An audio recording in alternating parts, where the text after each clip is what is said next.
empowers a public body to exclude the public when necessary to protect any material covered by the attorney-client privilege, and they cite Peyton in this case. If a communication is covered by the privilege, then the public body legitimately may meet with its attorneys in closed session. Was there indeed a privileged communication given from this client, which is the board, or the mayor and council, given to you? Fred, it's anything that I get, any information that I That's impart not privileged. Do you want to listen to me or not? Go ahead. I mean, every meeting you come here, you stand up and you accuse me of giving improper or wrong information. That's not so, George. It is so, Fred. I'm This is the questioning third your time you've decision, done and this. I have a right to do that. We went into closed session to discuss a pending contract negotiation. That is, under the Open Public Meetings Act, the council can exclude the public from that portion of the meeting. During that meeting, any information I give to this body concerning the contracts and its terms is privileged and is to be excluded from the public. Now, you can accept that or not. No, I don't accept it, George, because that's that's not the definition of the attorney-client privilege. Well, for 35 years, I've been practicing municipal law. Here's a decision right here. I don't know that that case applies to the facts that we're talking about, Fred. You're pulling one. It's There's very hundreds easy. of appellate division cases. I don't know if those facts are relevant. Be glad to here. supply all the information to you, George. Any information You're that just you want. reading legalese from some case. It doesn't apply to the fact that they were discussing a pending contract. That can be done in closed session. It can be done only if in the closed session it's discussed in the resolution. Now it says so specifically right here. And you didn't put it in the resolution. My opinion to this body last month and tonight is that they were permitted to go into closed session to discuss the contract, and it's properly excluded under the Open Public Meetings Act. If you don't want to accept that, that's fine. I don't accept that. I don't accept that, and I'm going to ask this board not to accept it, and I'll tell you why. Because it's very simple to put a complaint into Superior Court, which, if I can get a decent lawyer to do so, I'm going to do so. Because according to this, you're in violation of the contract. It says, Fred, file if the a lawsuit. communication is Fred, covered by file the the lawsuit. privilege. Maybe you'll sleep better at night. Go file the lawsuit. You're wrong, and you will lose.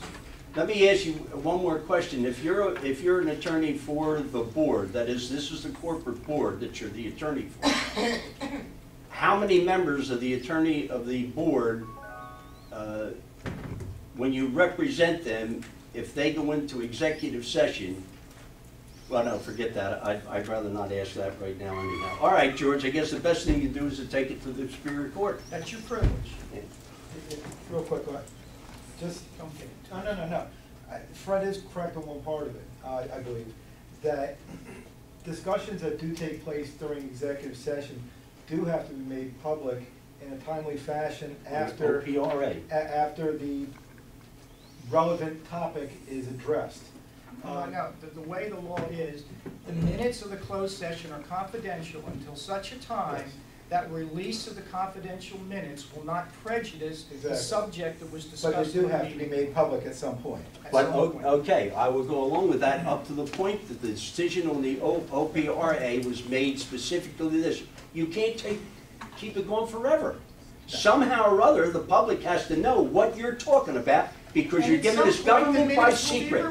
At some point, the minutes will be released. Right, after all the damage is done. Fred, that's the law. No, I disagree with you. It's not the law, George, and I think you're taking these people down the wrong path. And I just don't think it's right. I have one other question real quick, Mr. Mayor. When will the budget figures be available? The budget's available for public view after the introduction tonight, so tomorrow if you want to stop in the offices, a copy will be downstairs. Oh, there is a copy of it? There will be a copy. Oh, there will be a copy. When was that? I'm sorry? When was that? Tomorrow, during normal business hours. Thank you. Thank you. John. Thank you. Wasn't planning on speaking about the first three things here.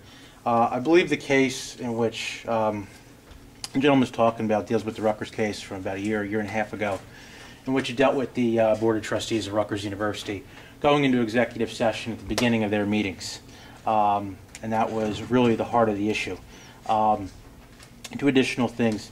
Certainly, as you know, I don't think Councilwoman Wilson was here. Mr. Armbruster, Weaver, and Doreen, I had addressed some concerns regarding your executive session resolutions last year, as I felt at the time you were saying, I'm just going to go, you were going to discuss a contract negotiation. Okay, great. What contract negotiation? You have to state that. You should state that in the resolution. I gave you a model sample resolution I asked you to adopt, or at least be more specific. I believe you have been. You actually don't need to do a resolution. I'm hoping to see some case law on that.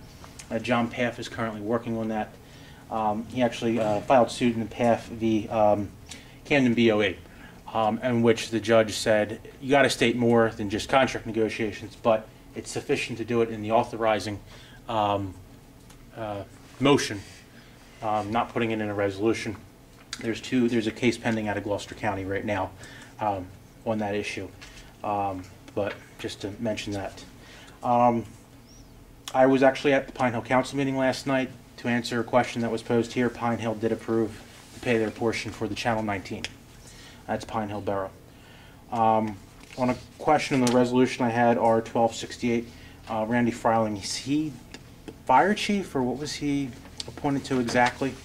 Is he the head of the... Fire service coordinator. Okay, so if there's a fire, who's the highest ranking officer in the department? Fire service coordinator. Okay, and if he's injured on a fire? John, can I'm just wondering this line of questioning. Sure. Is that something we're doing atypical to? Oh, I'm just asking if he's injured on a fire.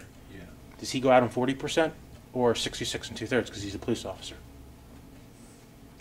I don't have an answer for that. I guess I'll have to talk to the financial people and get back to you. Could you write That's a that? pension question. Yeah, it's a pension. Okay, I figured I'd just... Okay. Finally, John,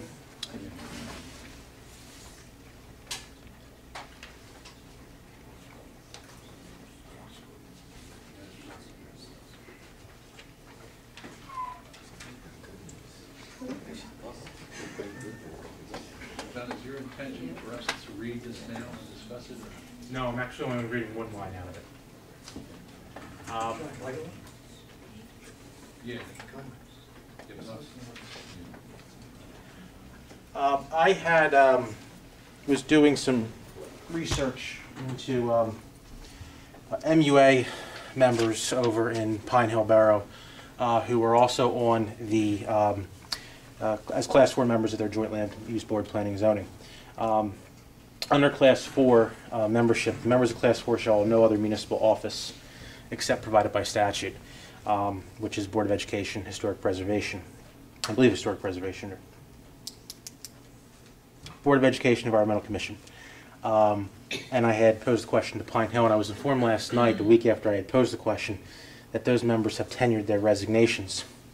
At the same time, I came across under the Housing Authority law, which I am a member of for disclosure, no more than one member of a housing authority may be an officer or employee of the municipality or county by which the authority is created. Currently on the Housing Authority, there is Mayor Nicholson and 2 members of the Planning and Zoning Board, Kuns and Porter, as well as they're also on the Planning Board. My first question, I just want to ask for the record, what is the remedy to that situation? Mr. Schmidt, may I address that? When that came to the attention of the Clementon Housing Authority today, I anticipate resignations from Patricia Porter from zoning planning boards that will make her allowed to remain on housing. I haven't as yet talked to Jack Kuns, who's a zoning planning officer, and he's on housing. I suspect he's going to have to come off housing. Oh no, I take that back. He's going to Going to have to come up one or the He's other. going to have to come up zoning because he can't be on zoning and on housing. So we're rectifying that situation based on things that are coming up daily. Okay. And then just for the record, the back date. If I may continue too, now the mayor has been appointed to the housing authority. He's not going to be able to assume that position because as a member of the governing body, he can't also be on Right, housing. only one And that can be would on. mess up.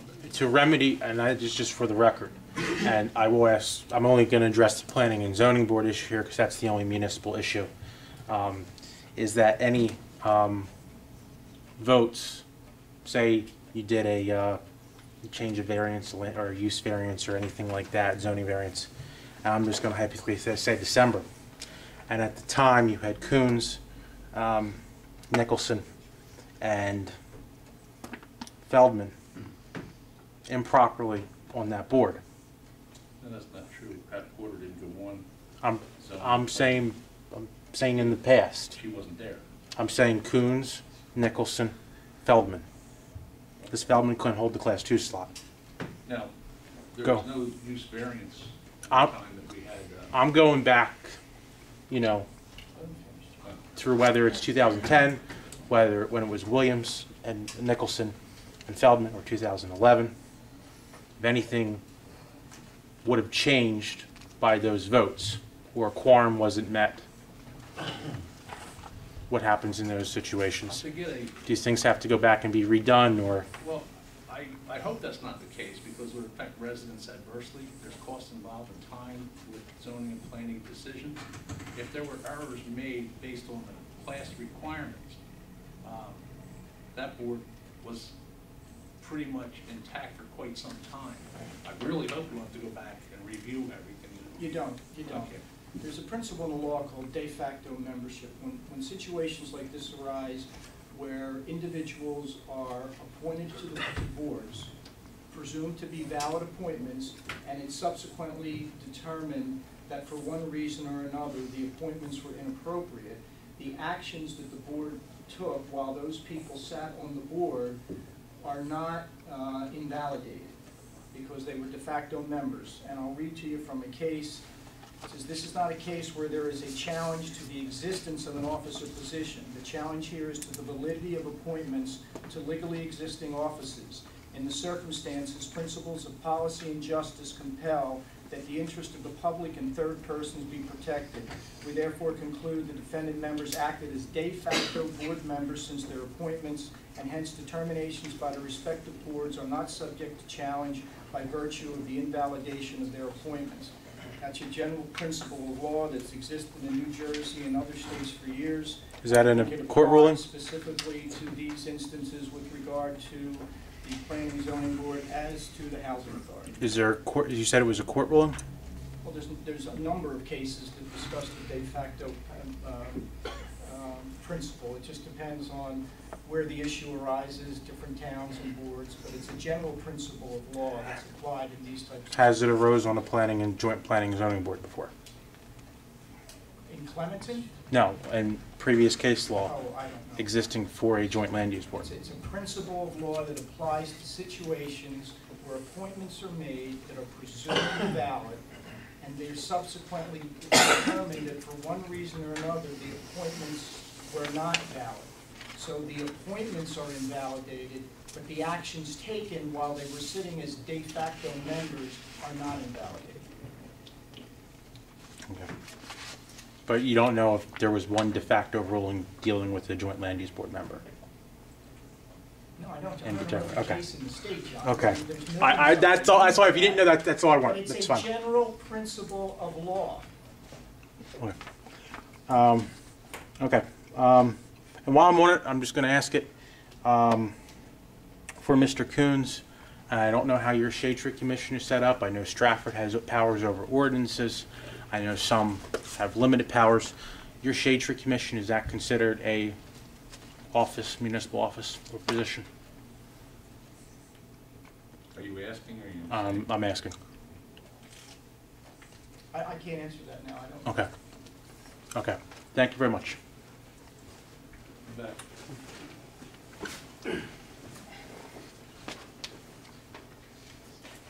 My name is Steve Diltz, and it's my mom, Carol Diltz. I live at 15 Spruce Lane. In '03, I came in here and purchased a property, 10-1, and behind my property for $10,005. The property was listed as buildable for $24,000. At the time, I asked the board to make it non-buildable to add to my front property and make it one whole property. I had to get my deed into '06. I purchased a property in '04. In '07, they put deed restrictions on my property saying I can't park my car or do anything with it. And that's how it's left right now. What I'm asking the board is either to make it buildable again, and I paid a difference of the $14,000 to make it buildable again, or let me build my garage that I wanted to put on it. Mr. Dilks, you'll have to forgive me, but what you just represented to this governing body is not exactly how this situation was handled. So let me explain to the board what happened. You came in, the governing body agreed to put some property up for public sale. There was a resolution that said that it would not be buildable. When you came in and you put your bid in, the deed did not include that exclusion. The governing body immediately issued a corrective deed. Can I say something? Well, let me finish. I have the stuff right here, I can prove it. In '04, I came in, we had the meeting, when I came in front of this board. You spoke, let me finish, okay? The governing body immediately did a corrective deed to put the correct language in. You were not happy with that. You hired a lawyer, you filed a lawsuit against the borough. I defended the borough in that lawsuit. It went before a judge, and the judge ruled in favor of the borough of Clementon and determined that the borough's actions were proper and that the property could not be built upon. Am I correct? I did fight it. Can I say something? Did the court rule in favor of the Yes, borough I of did, but Clementon? that's, I'm Okay. not asking that right now. I didn't bring up none of that, Well, okay? but you should explain all of the facts. Okay, but I'm to the going to governing explain body. it, okay? I'm going to explain. When I paid the 10.5 for this property, there was no deed restrictions on that property, okay? It was in the resolution No, it was not, no. authorizing the sale. There was another resolution done, and it stated right in here, the resolution was after fact of that meeting when I paid that 10.5. And I was never even asked to come into that meeting. I'm the owner of the property. She is. Me and my mom are the owner of the property. I'm entitled to be at that meeting if you're gonna put any deed restrictions on the property. Would you go buy a wooded property for 10.5 and not be able to do nothing with it? Well, Mr. Dukes, that's That's not what I'm how saying. I remember the facts. Why would I come in here and ask to purchase the property and make it non-buildable and to add it to the front property as one whole property? The problem was, if I add it to the front property, Mr. Botcheos told me, it becomes buildable again. And that's what the issue was. And in '07, that's when I came in to get the variance to put up the garage, that's when the restriction came out. Because if you look at my original title, that came, the deed came out was in '06. The correction didn't come out till '07, '08. Okay? Yes, I did get a lawyer and I did go after it, but the lawyers didn't pan out because my lawyer basically got disbarred. Oh, so Okay. the judge ruled in favor of the Judge borough, ruled in not favor, because the but I'm borough not was fighting correct, over but that. because your lawyer Okay, was I'm not bad? fighting over that. I'm not over here to discuss that. I'm asking the board to reverse the decision, make it buildable again, because it was originally buildable. Well, I'm the one asking you. I'm going to recommend to the governing body that you take no action. At the next caucus meeting, I will bring my file on this matter so that I can properly inform council what happened back then. You can make a determination then if you want to put the property back up. I think they're entitled to know exactly what's in the file and what happened I in the wasn't lawsuit. here, I have no idea. But you're already against it even before I I'm not start. against it. If the council decides that they want to put the property up, Mr. Dilks, I'm happy for you. I don't care. It's not my decision to make. I just think they have the right to know exactly what happened. But there's nothing hiding here. When I came in to this board and approached the board This to make wasn't it the buildable. board. I wasn't understand that. there. When I came into this board to make it known, it was for 24,000 buildable, okay? I asked them to make it non-buildable and add it to the front property, make it one whole property. So that means if I want to put a garage up on my property, I'm allowed to. That's what it was. And I said, I want to go put a house on there for resale. That was the stipulations that I made with that board. Mr. Dilks, would you With be the interested? planning board, you mean? That was the planning board. Would you be No, it interested in was selling this that board. property back to the borough? Why should I? I mean, I If live you're- there. I'm just saying, if you're that dissatisfied with it, would you be interested? No, in I'm selling it not back to the borough? dissatisfied. I just want to be able to use it. I can't do nothing with it right now. It's like, it's not fair. I paid 10.5 to Clementon, but I'm not allowed to use my property. Would you do that? That's all I'm saying. People Mr. make Dilks, decisions if for I other may reasons. interrupt, Mr. And Dilks. that the board Hold on should- one second. The solicitor recommended that he take and give us some information on it. If you look at the complexion of this board, very few, if any, of these people were there. So we're in the dark.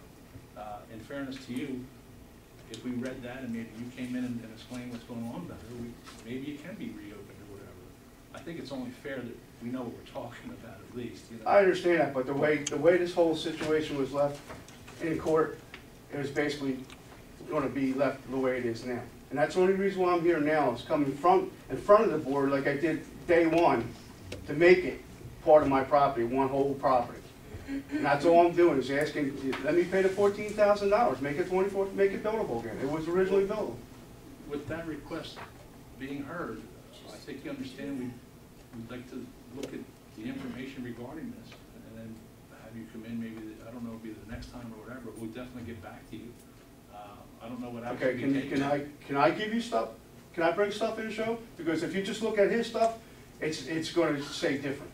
Well, unfortunately, he's the. I understand that, but it's gonna say different. It's not to say you can't submit that. Let us move forward. This has been some time has transpired. I understand Why that. don't we move forward with a little bit of time for us to review what's on the record right now, and then give you an opportunity to come back in and appoint us and review it again possibly. Okay.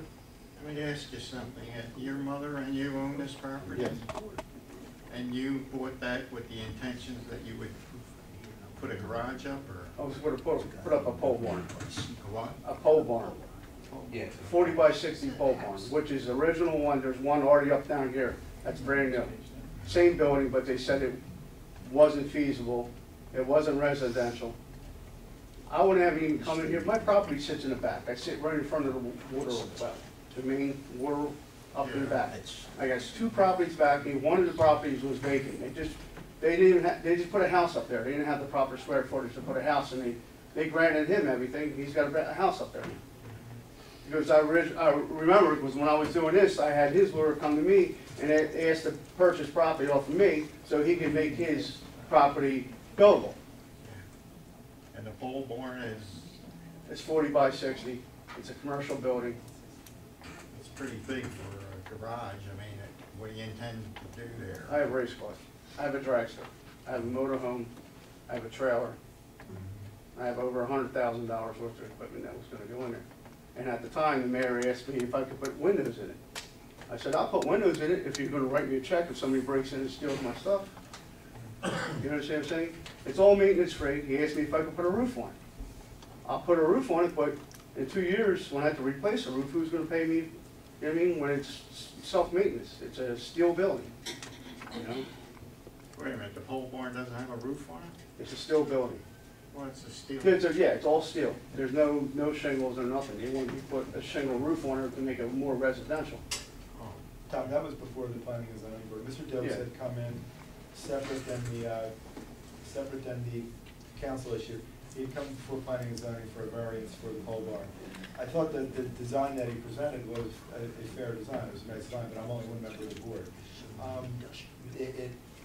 The idea was, if it looked more like a house rather than a big barn, maybe it'd be more pleasing to the residents around it. My recollection is that the board declined it at that point. It never went to that far because of the pending court issues, and it was a non-allowed use because of the deed restrictions. The deed restrictions, my understanding, I believe there were a recommendation from the planning and zoning board at the time that the property went up for sale. The planning and zoning typically reviews properties that are going to go for sale. They make recommendations to the governing body. The governing body then adopted those recommendations. But at the time, those recommendations and the resolution that was done by council at the time for the property never made it into the deed. That became the crux of the litigation that followed. Which I never knew. And deed restrictions, if I would have never purchased the property. And it was, like I said, it was a buildable lot. Again, Mr. Dilks, can you review possibly? Yes, I have no problem. I'm willing to work And with you, maybe whatever I need to do. include zoning and planning Okay. minutes or something. I like living here. I just, you know what I mean, if I can't do nothing with the property, there's no reason for me to stay here. That's the whole reason why I bought this property. So, because it goes front to back, and like I said, I have race cars, and I have a dragster, motorhome, and all that, and I need to put it somewhere. I can't live in Cherry Hill. My mom lives in Cherry. There's nowhere to put it. And you're at 15 Spruce Lane, correct? 15 Spruce Lane. Well, thank you, Mr. Dilks. Dilks, you explained that, and we'll have to look into it. I'm not out to argue with Mr. Busch. It's just, I'm just here to use my property. That's all I'm doing, okay? I'm not out to argue with you. I had to take it the other way to go to a court. It didn't go my way. I understand that. I'm not going to sit here and lie to the board. But I'm also here to see if I can change things, because it was buildable from the start. And that may be, we'll see. Okay. Thank you. All right, thank you. Thank you. Thank you. Seeing another, can I have, oh, I'm sorry. I know that guy. I know him. Good evening, Mayor and Council. My name is Keith Sawalski. I live at 232 Van Horn Avenue, Clementon, New Jersey. I've got an issue I'd like to bring up with Mayor and Council at this time. I'd like to know who on the council represents the code enforcement officials, and I will direct my comments to that person. Well, code enforcement is Gene Richards. I don't know which councilman has that. It's It's actually under the actually- police, it's under. Who has the police public department safety. then? Yeah. And that Councilwoman had just resigned. I guess it's that damn new guy. But I guess I sit on that also, so. So I should address my comments to you, Mr. Weaver? Absolutely. All right, may I approach?